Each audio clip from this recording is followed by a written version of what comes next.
Vamos a comenzar la clase de hoy con un ejercicio que puede resumir en buena medida una buena parte de los conceptos que hemos visto aquí en clase, ¿no? Vamos a suponer que tengamos un conductor cilíndrico hecho de un material. Él tiene longitud infinita hacia abajo. Él se conecta en el plano z igual 0 con otro conductor de otras características. Y al tener esa conexión, luego se hace fluir una corriente eléctrica, una corriente de conducción desde el menos infinito hasta z igual 0. Y luego esa corriente, por lógica, tiene que seguir hacia el otro conductor. Entonces, mandan a calcular el modelo amperiano asociado a ese sistema que está allí. Esto es en principio un par de conductores magnéticos. Esto podría ser hierro y este podría ser níquel, podría ser cobalto. Entonces, dado que el sistema está hecho con materiales magnéticos y además conductores, hay que determinar el modelo amperiano asociado a ese sistema, ¿no? Entonces, bueno, se oyen sugerencias. A ver qué podemos hacer. Recuerden que el problema de la clase pasada fue esencialmente encontrar, a partir de electromagnetización, encontramos el modelo amperiano. Aquí, ese vector magnetización no es un dato como tal, entonces tenemos que encontrarlo para luego encontrar el modelo amperiano que rige a ese sistema. O sea, ¿cuáles son las corrientes amperianas que rigen a ese sistema? Entonces, eso es básicamente el ejercicio. Ok, muchachos, ¿qué hacemos? ¿Qué hacemos entonces? ¿Qué podríamos hacer? Las fuentes, exactamente, las fuentes del campo magnético. O sea, las fuentes, recuerden que las fuentes de campo magnético son las densidades de corriente. Ya tenemos la de cargas libres, pero vamos a encontrar las de amperianas. A ver si es linealmente magnetizable directamente en la relación. Exactamente, ese dato es importante. Estos dos materiales son linealmente magnetizables.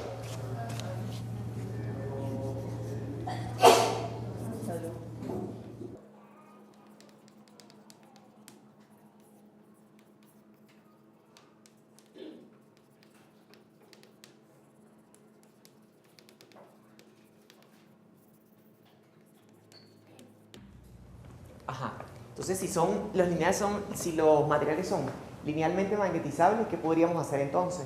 Hallar la componente libre causada por las cargas libres. Ajá. Y posteriormente la relación con las cargas amperianas sería lineal. Exactamente. La relación, si encontramos si el sistema es lineal, como en la mayoría de los casos que vamos a ver aquí en la materia, podemos encontrar la componente de campo que está asociado a las densidades de cargas libres. Y luego, esa componente también va a ser proporcional a la cantidad de corrientes amperianas que se inducen en el sistema, o que en teoría podrían ser equivalentes en el sistema. Entonces, bueno, lo primero entonces es encontrar esa componente de campo que es proporcional a la cantidad de cargas libres. En otras palabras, estamos hablando del campo H, el que siempre hemos calculado. Entonces, lo que hay que resolver es esta ecuación que está acá. Rotor de H es igual a JL. Este muchacho, recuerden, para algunos libros, para el formulario, no recuerdo bien, JL, recuerden que es equivalente a J sub C.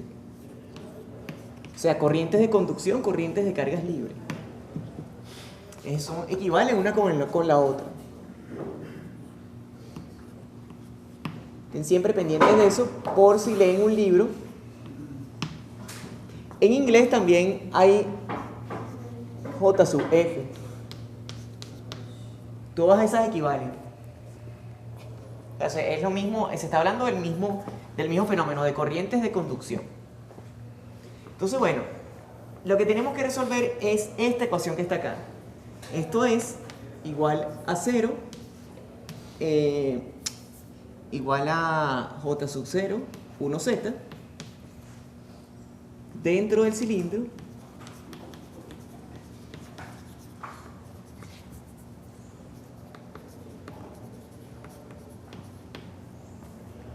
y es 0 fuera del cilindro.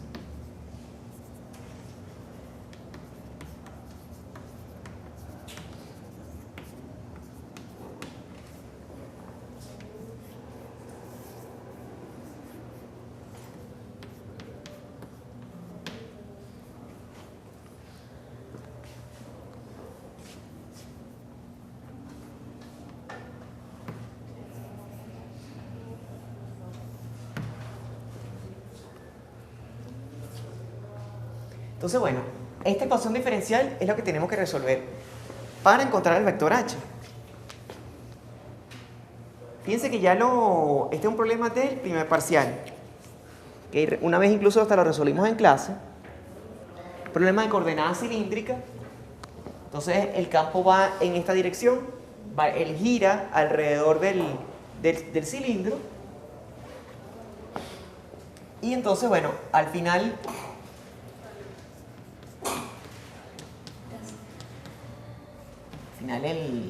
la forma del campo es esta que está aquí. Y h termina siendo, una vez que uno resuelva. Profe, ¿no se utiliza la otra fórmula que Ajá. es la densidad de corriente de carga libre las amperianas? Porque no me dicen nada de que haya amperianas. No, densidades de corrientes amperianas hay. Si el material es magnetizable, deben haber corrientes amperianas. Lo que pasa es que H es, en las fuentes de H son solamente las densidades de cargas libres. Eso es lo que dice el modelo. Y recuerden que está el vector B, vector densidad de flujo magnético, está el vector H sub A y está el vector H. Entonces las fuentes de H son solamente las densidades de corriente de conducción. Las fuentes de H sub A son las densidades de corriente de conducción más las densidades de corrientes amperianas. Y las fuentes de B, el vector flujo magnético, también las densidades de corrientes amperianas y las corrientes de conducción. Eso es lo que dice el modelo. ¿Por qué ese entonces? No, ¿por qué nada más usamos ese que considera la diferencia? ¿Por qué no sacamos HA de una vez? Porque nos faltan datos. Realmente no sabemos cómo se está magnetizando el material. H sub A lo podríamos encontrar si las densidades de corrientes amperianas fuesen un dato. Pero en este problema no son. O sea, si nos dieran J sub A y K sub A. Si nos dieran eso, podríamos calcular. Exacto. H sub A y calcular B de una vez. Estaría todo dado. M también sería un dato. Entonces ya lo podríamos calcular. M lo podríamos calcular B, podríamos calcular H sub A. Pero claro, la base de todo eso son las densidades de corrientes amperianas. Y no las tenemos, nada más tenemos la de conducción y que hay unos materiales allí con unas características. Eso es todo lo que se tiene. Por eso es que lo único que podemos calcular, lo primero que podemos calcular así, a priori, es el vector H.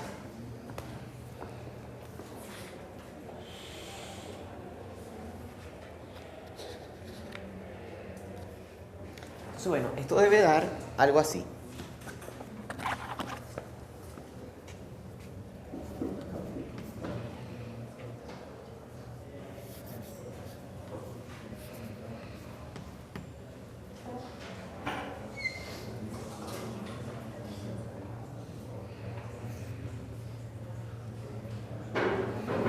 Este radio se me olvidó dárselo. Este es un radio R.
Entonces H tiene estas expresiones que están acá. Esto por 1 phi y esto por 1 phi.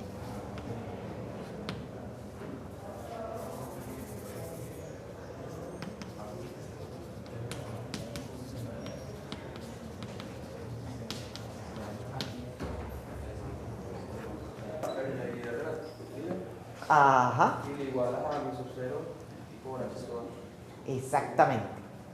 Y aquí, fíjense, aquí podemos encontrar el primer valor importante. Es que las permeabilidades absolutas, no las relativas, sino las absolutas, son un dato. Entonces, en principio, mu sub 1 y mu sub 2 son un dato. Entonces, lo que hay que hacer es multiplicar H por esos valores, pero esta vez con cuidado. ¿Por qué? Porque hay, en este caso, hay tres regiones.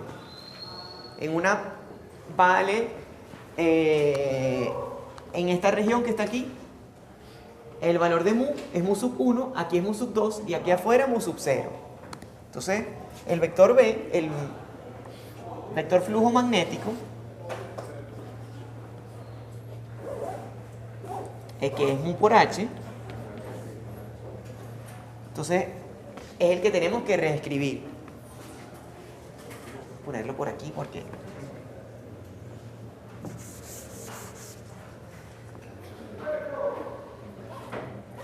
no hay espacio.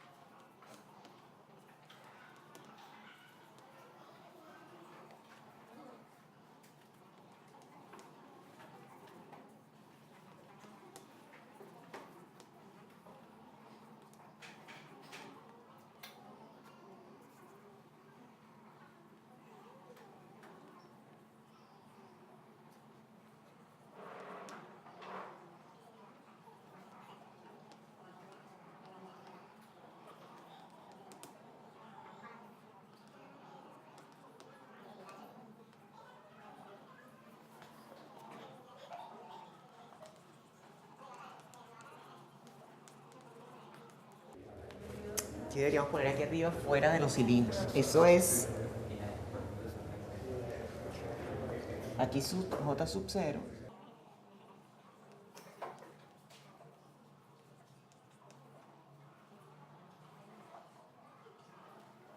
Sí, estoy pensando en el vector M y resolviendo el B.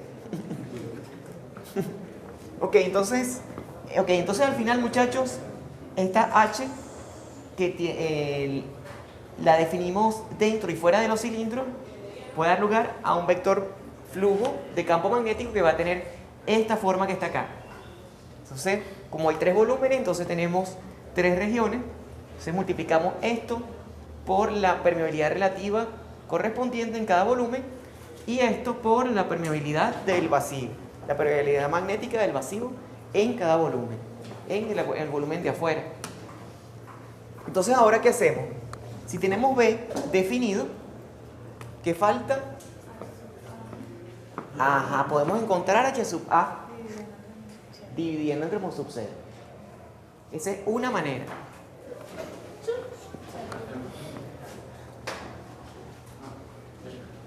Entonces, si queremos encontrar H sub A, dividimos entre mu sub 0 y conseguimos el valor de H sub A.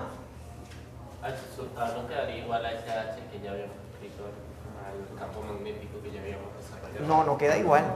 No. Las amplitudes son diferentes. Pero fíjate que la forma, fíjate que es importante eso que tú estás diciendo. La expresión queda muy parecida, nada más con unas constantes que son diferentes. Y esas constantes, ¿cuál es la diferencia entre ese H sub A y el H que acabamos de encontrar? Precisamente esa diferencia de amplitud es el efecto de la magnetización. El efecto de la magnetización. Entonces, fíjense, H sub A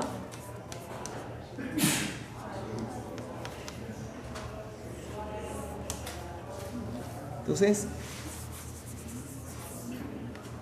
es igual a B entre mu sub 0.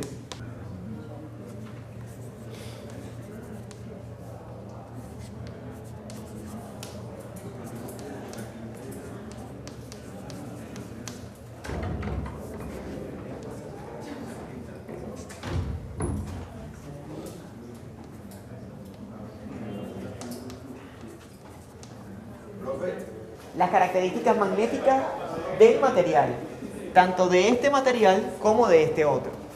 Son las características magnéticas de ambos materiales. Pero global. Exactamente. Absoluta, que se llama global. Entonces,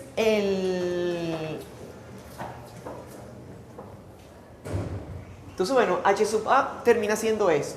Fíjense que H sub A nos está dando el mismo valor afuera del cilindro, nos está dando el mismo valor acá y acá. Y acá adentro, dentro del cilindro, es donde él es distinto. Exactamente, es donde él es distinto. ¿Y a qué se deberá eso? Ajá, evidentemente.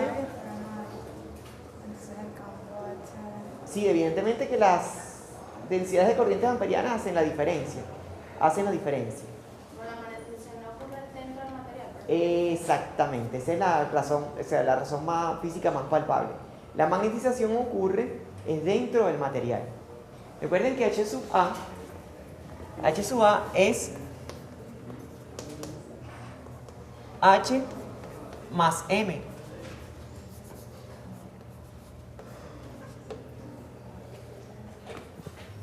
Entonces, si H sub A es H más M, entonces cualquier diferencia de expresión que puede haber entre este vector y este, entonces es que existe un vector de magnetización en ese volumen. En el volumen donde existe esa diferencia.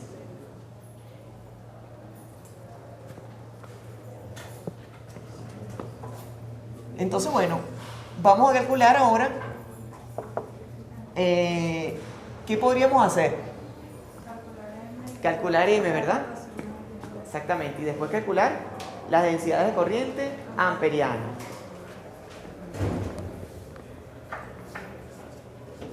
M entonces va a ser H sub A menos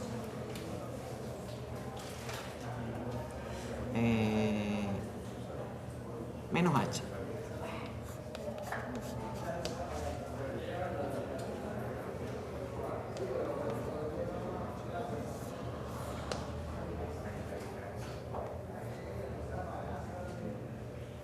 Ponerle de una vez.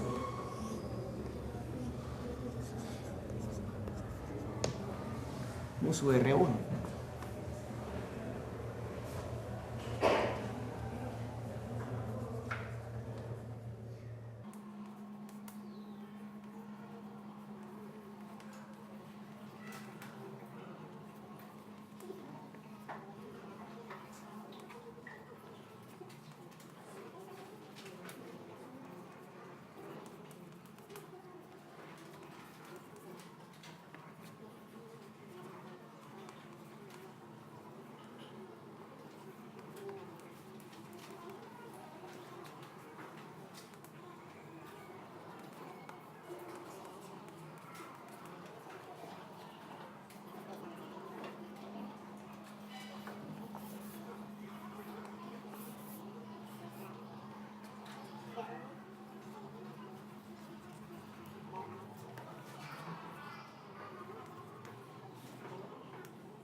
Entonces, bueno, muchachos, M entonces nos da eso que está allí.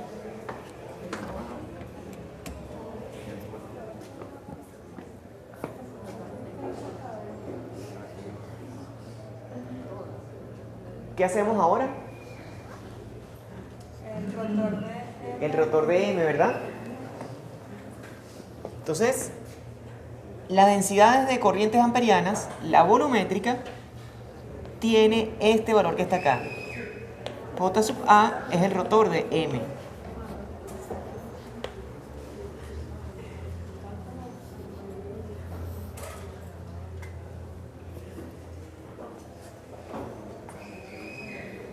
Vamos a hacerla por aquí.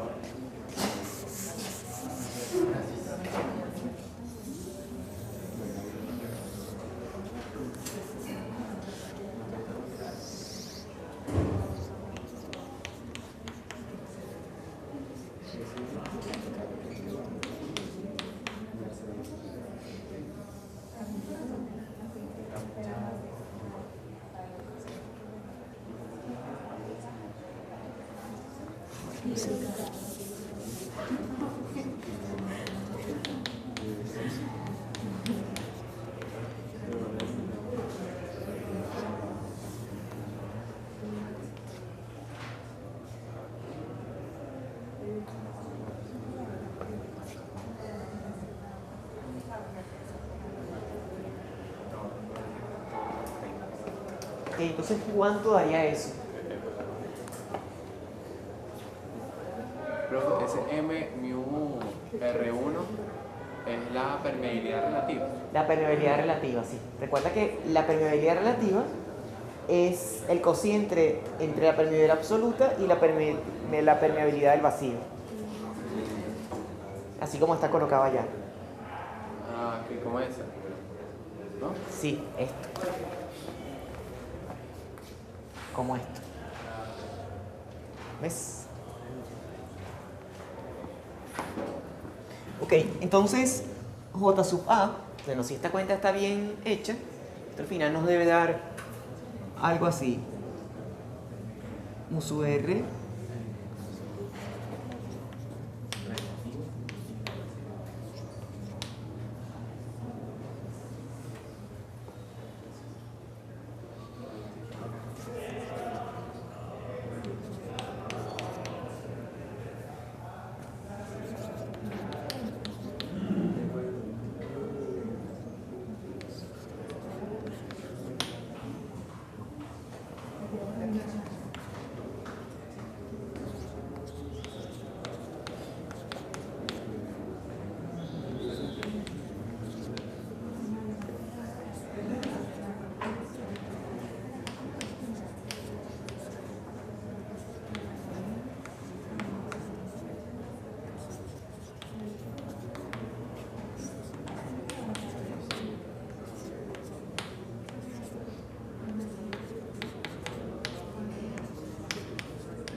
Y entonces esa es la densidad de corrientes volumétricas amperianas.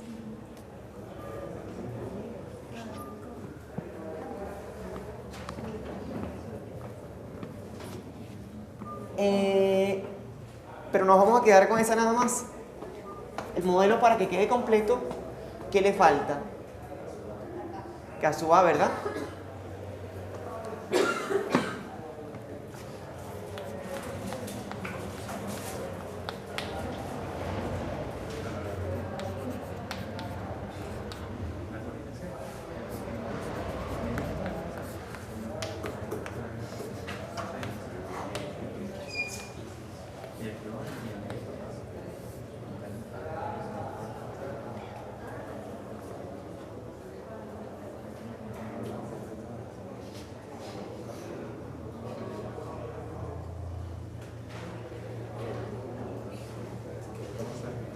Ok, muchachos, ¿en qué superficie evaluaremos? Ajá, esa podría ser una superficie en z igual 0, ¿verdad? La otra en la superficie externa. Entonces tenemos dos superficies para evaluar. Entonces, vamos a hacerlo en la superficie externa, en la superficie curva. Esto, K sub A, evaluado en ρ igual R, va a ser igual a 1 ρ, que multiplica a M. M afuera es nulo y M dentro es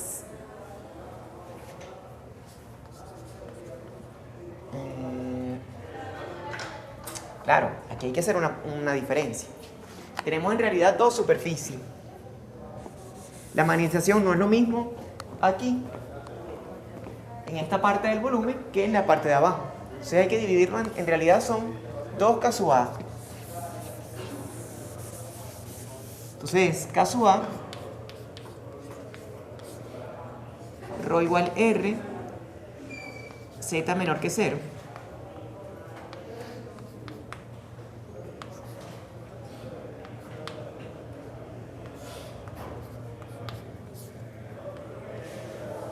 Afuera es 0 y aquí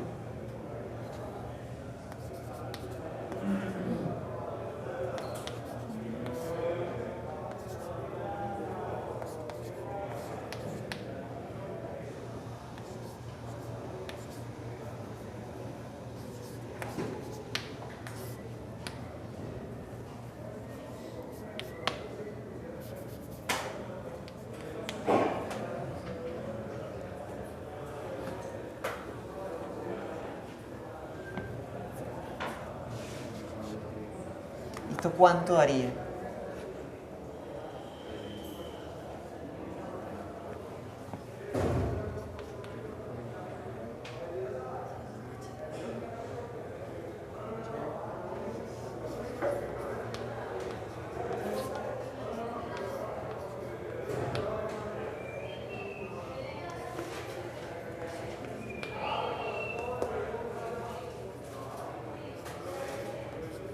Debe dar algo así.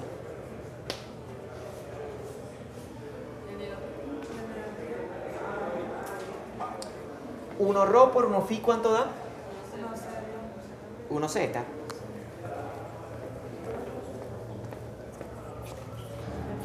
A ver, 1 ρ.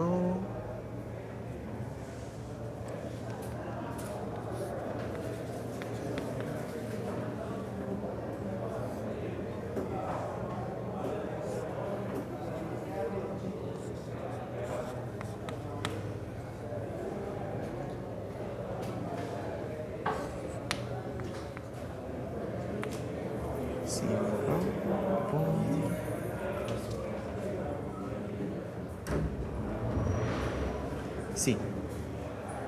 Sí, da 1 z. Entonces esto es negativo.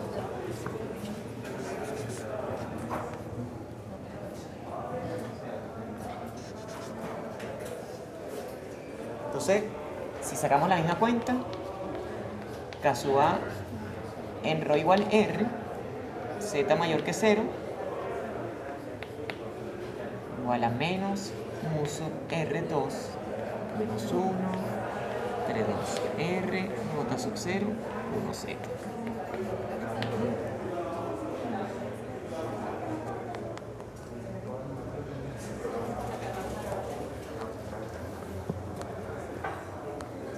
Entonces tenemos la superficie de arriba, la superficie de abajo. Esto por supuesto aquí un paréntesis acá.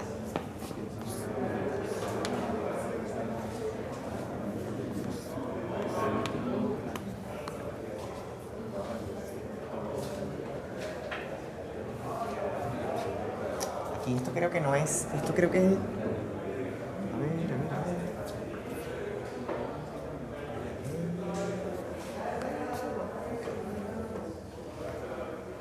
Ok, muchachos, entonces tenemos esas densidades de corriente, las densidades de corriente amperianas. ¿Y ahora qué nos queda? Faltará una. Sí, ¿verdad? La de la tapa. Entonces, en la tapa, ¿qué sucede?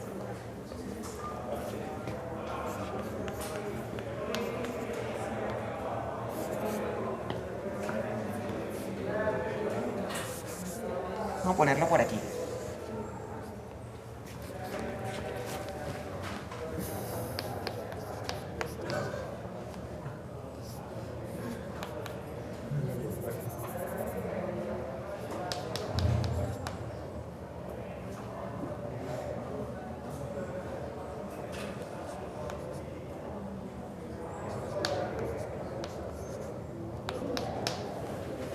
La normal en este caso es 1Z. Cruz M.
Falta nota sub 0.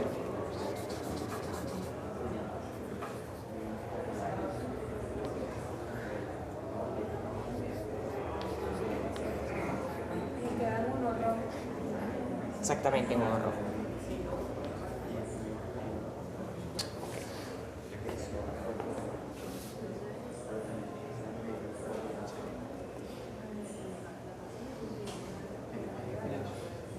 Ok, muchachos, entonces ese sistema queda de esa manera. Entonces tenemos las densidades de corrientes amperianas, las tenemos acá, las tres superficiales que existen y la volumétrica también. Entonces esas corrientes, estas densidades de corriente más la densidad de corriente de conducción, que es la que tenemos acá, son las que en principio alimentan y producen el campo H sub A y el campo B sub A, el vector flujo de campo magnético, vector flujo magnético. Entonces, ¿qué es lo que van a hacer para la casa? Van a tomar estas, ustedes pueden como tarea agarrar esas densidades de corriente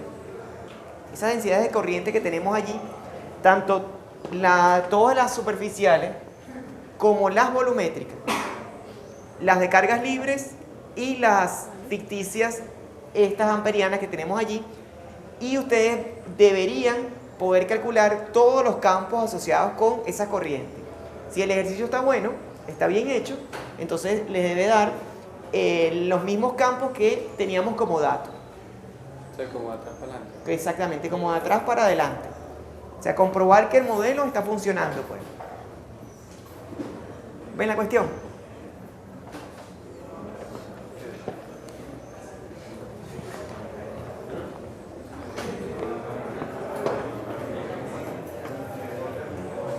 Entonces, bueno, eso es lo que se refería con respecto al modelo de campo magnético, al modelo del fenómeno magnético. Porque aquí hay varios fenómenos involucrados. Fíjense que hay una conductividad que es precisamente la que está permitiendo que fluya la densidad de corriente de abajo hacia arriba. Entonces, ¿cómo se traduce eso? Bueno, que hay una densidad de corriente de conducción que a su vez debería estar relacionada con la ley de Ohm. Así que dentro del material debería también existir un campo eléctrico. Y también debe existir un vector de desplazamiento eléctrico. Por eso es que se pregunta acá determinar, en esta segunda parte, determinar las densidades de carga del sistema. Tanto de cargas libres como de polarización. Un problema bastante completo, que hacemos de todo. Entonces, ¿cómo hacemos para calcular esas densidades?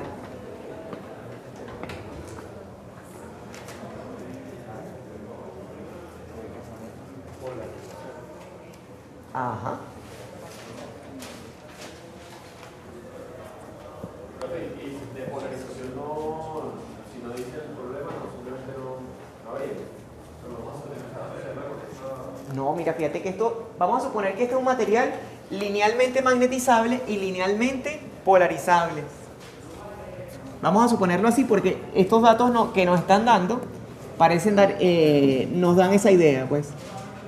Los materiales son linealmente magnetizables y linealmente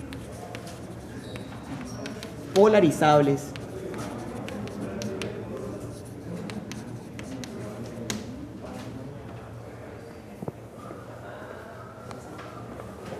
Entonces, ¿cómo hacemos, muchachos? ¿Se oyen ideas? Ese tema ya lo vimos hace algunos días, de repente ya algunos tienen alguna idea ya de cómo hacerlo.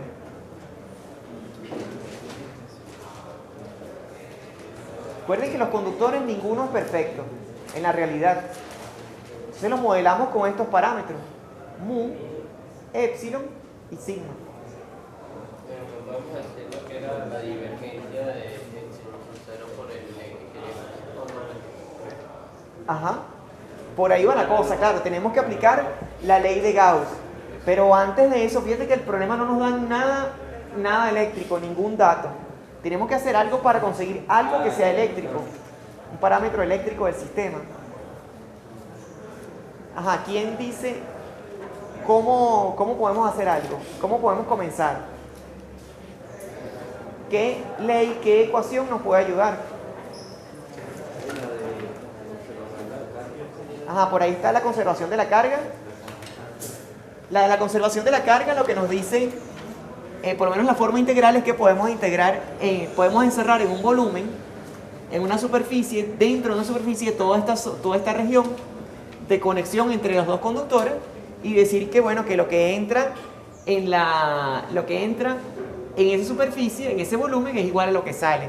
O sea, puede aplicar la ley de los nodos, pero en forma integral, que es la ley de conservación de la carga en estática. Entonces, pero eso ya lo hicimos suponiendo que la densidad de corriente aquí es igual a la densidad de corriente acá. Eso ya lo hicimos en ese punto. Pero se puede utilizar la divergencia del desplazamiento eléctrico. Ajá, está evidentemente que debemos calcular la divergencia, o sea que tenemos que tener en cuenta que está la divergencia de D igual a ρ sub P. Por ahí, por supuesto, que hay que trabajar. Sin embargo, del vector D no sabemos nada. Y de las densidades de carga volumétricas tampoco. Entonces, por ahí es difícil comenzar.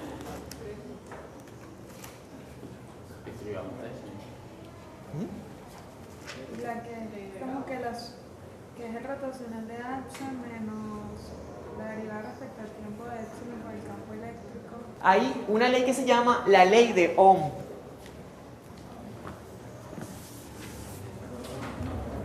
en forma puntual.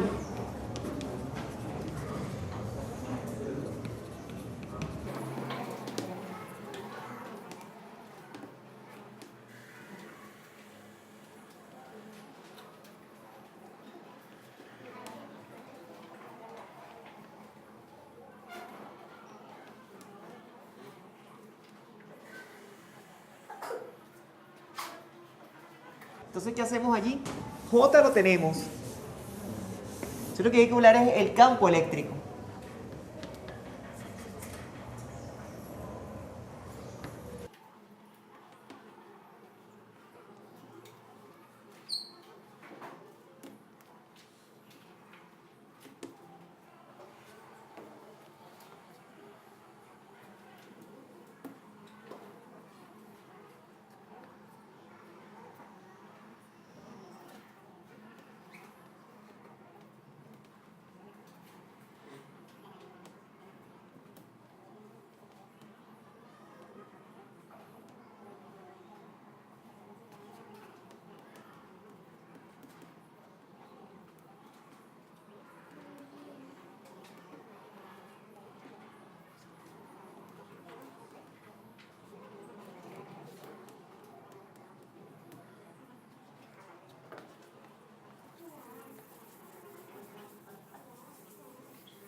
Entonces, bueno, muchachos, ese es el campo eléctrico dentro del conductor.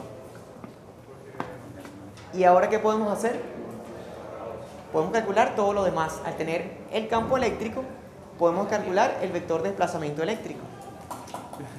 Podríamos calcular después las densidades de cargas libres y las de polarización también.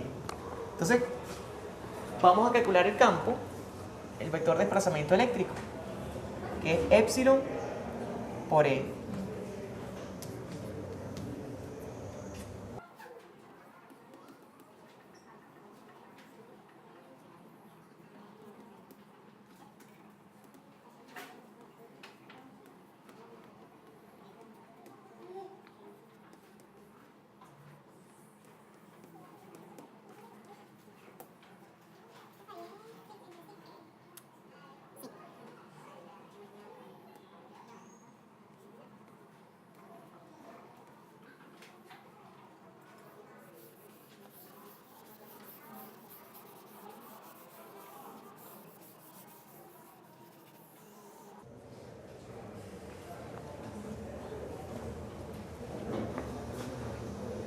Ok, muchachos, entonces ya tenemos los dos campos.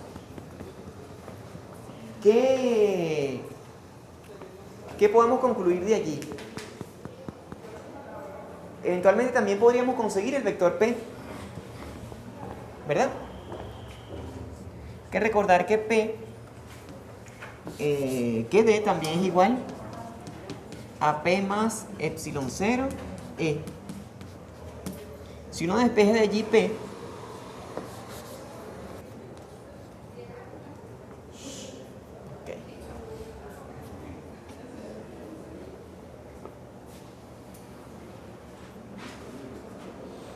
perfecto.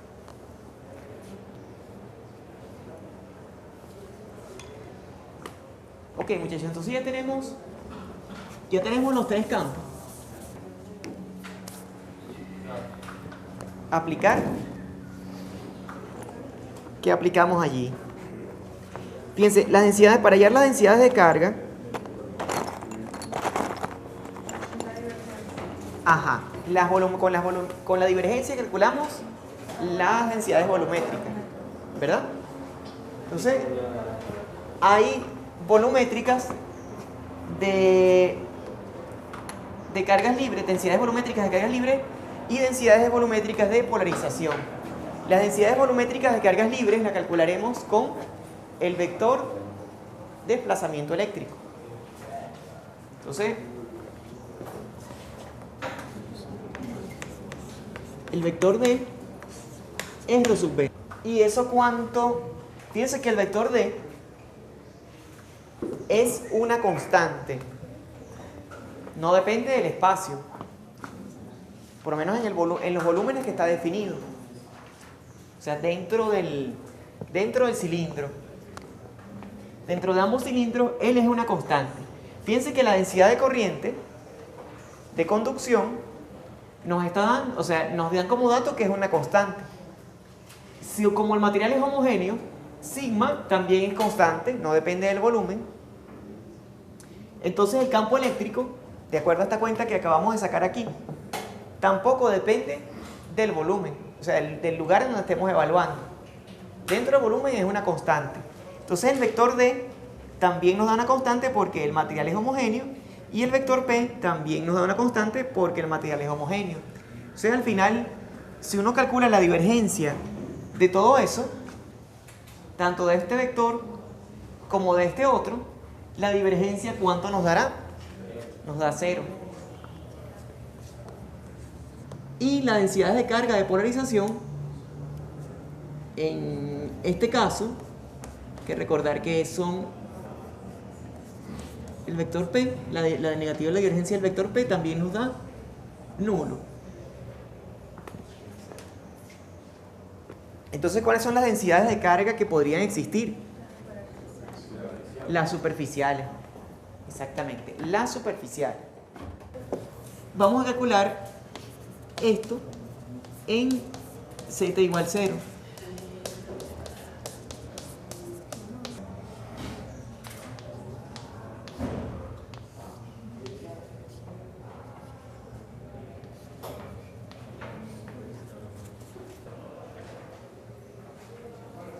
Ok, muchachos, preguntas. Fíjense que esto es, en principio, puro cálculo. Si uno sabe lo que está haciendo, ¿no? Si uno aplica bien los conceptos. Ajá. La fórmula de polarización es menos antes del inicial. Sí, es todo un menos aquí, tienes razón. Menos. Y acá vamos a ponerlo menos aquí.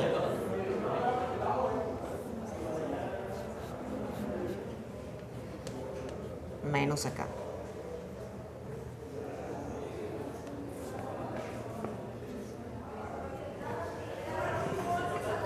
Ok, muchachos, ¿valdrá la pena hacer el cálculo de las densidades de carga en la superficie externa?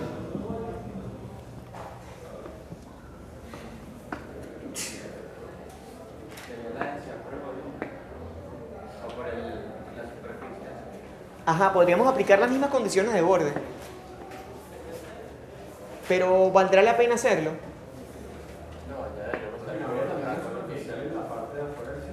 Podrían haber en la parte de afuera del cilindro, se nos está pasando eso. Volver a aplicar las condiciones de borde. Pero fíjense una cosa, ¿qué dirección llevan los campos? Tanto el vector P como el vector D. Vean en dirección Z. ¿Qué dirección lleva la normal a la superficie? Es radial. Entonces al hacer el producto punto, ese producto punto nos da 0. Entonces en la superficie externa, en ρ igual R, vamos a ponerlo así.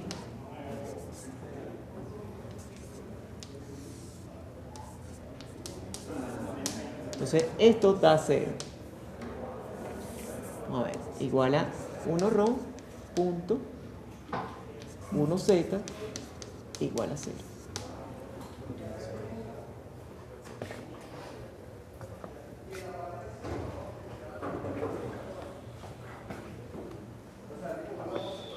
Entonces, bueno, con eso terminamos ese problema que está allí.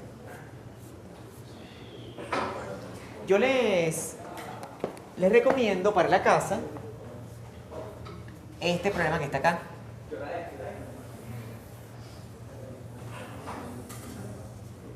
Vamos a suponer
Bueno, muchachos, entonces,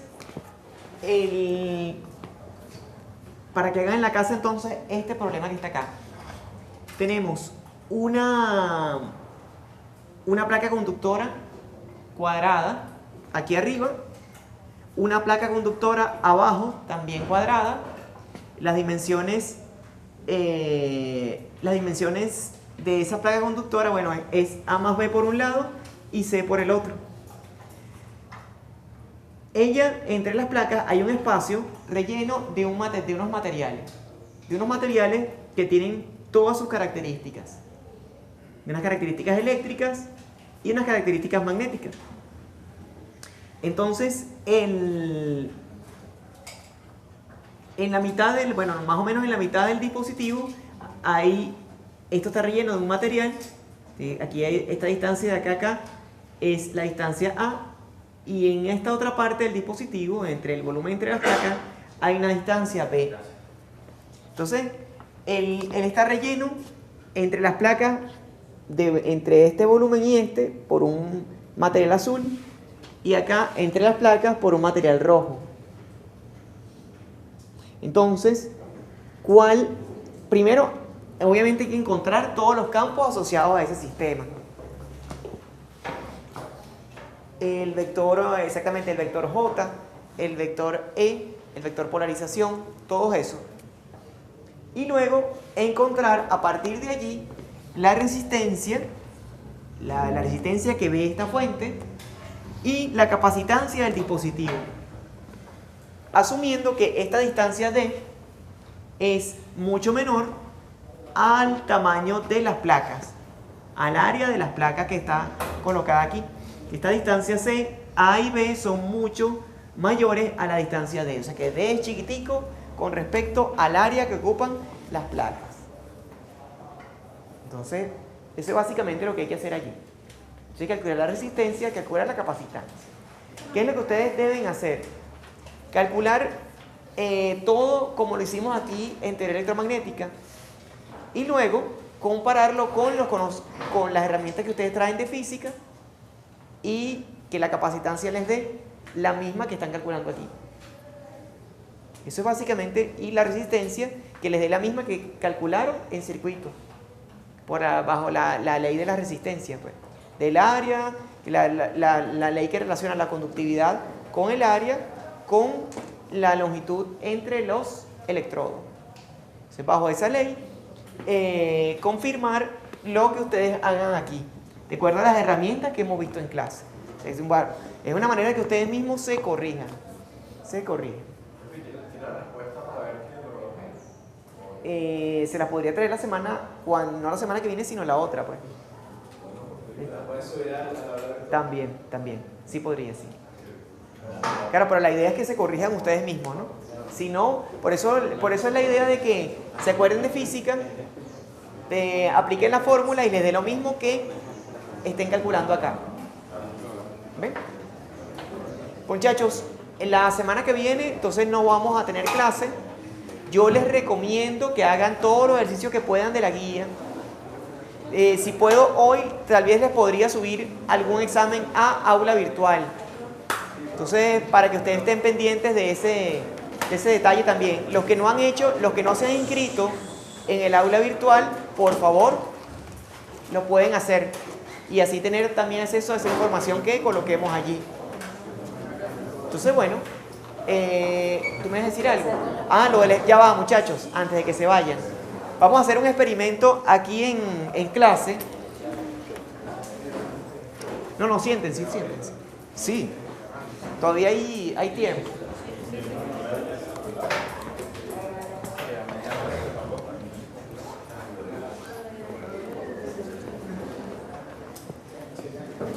Bueno, muchachos, yo les había comentado acerca de la polarización permanente que tienen algunos lentes de playa, ¿verdad? Algunos lentes de sol. Entonces, ¿qué es lo que vamos a hacer aquí? Bueno, aquí esto es un láser, ustedes lo conocen ya. Sin embargo, en teoría de ondas, uno sabe que, ya los estudiarán más adelante, que la onda electromagnética está conformada por básicamente dos campos. Un campo eléctrico y un campo magnético. Esos son campos que sí varían en el tiempo. Entonces están relacionados tanto por la ley de Faraday como por la ley de Ampère-Maxwell, por las dos leyes.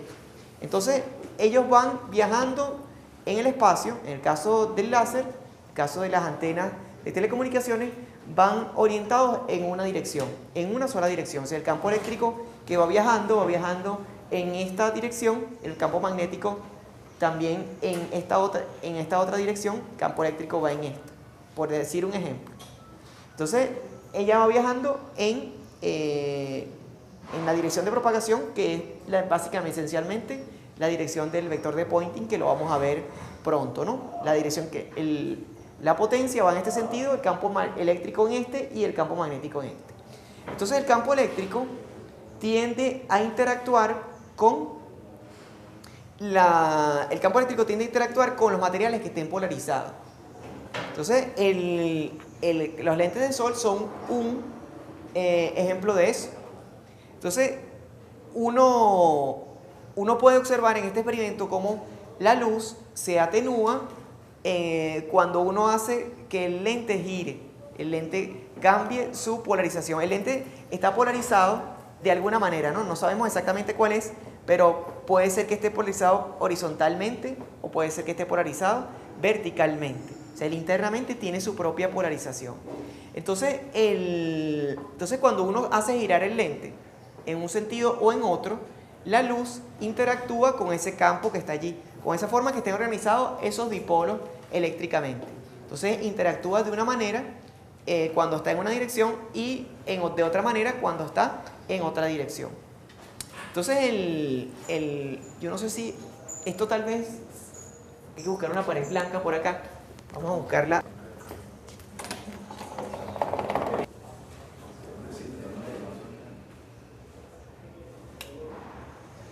Entonces, fíjense, hay una posición en la cual la luz casi desaparece. Entonces, uno va girando y ya se hace más intensa. O sea, la polarización del lente está aminorando, está atenuando la luz. Fíjense que ahí casi no se ve el punto y uno lo hace girar y entonces ahí vuelve otra vez a aparecer. Entonces el lente de sol es un caso de un material que está polarizado. Cuando la polarización del lente coincide con la polarización de la onda luminosa, entonces allí es que se atenúa la onda. Se atenúa bastante. O sea, cuando coincide es cuando se ve. Sí, exactamente, porque tiende a reflejarse todo, a ser absorbida la energía por los dipolos eléctricos que están colocados allí. Entonces, bueno, ese es el experimento que les quería traer. Quien lo quiera ver de cerca, apenas termina la clase, entonces lo podemos hacer aquí otra vez, pues. Entonces, bueno, eso es lo que les traje para la clase de hoy y entonces nos veríamos dentro de una semana.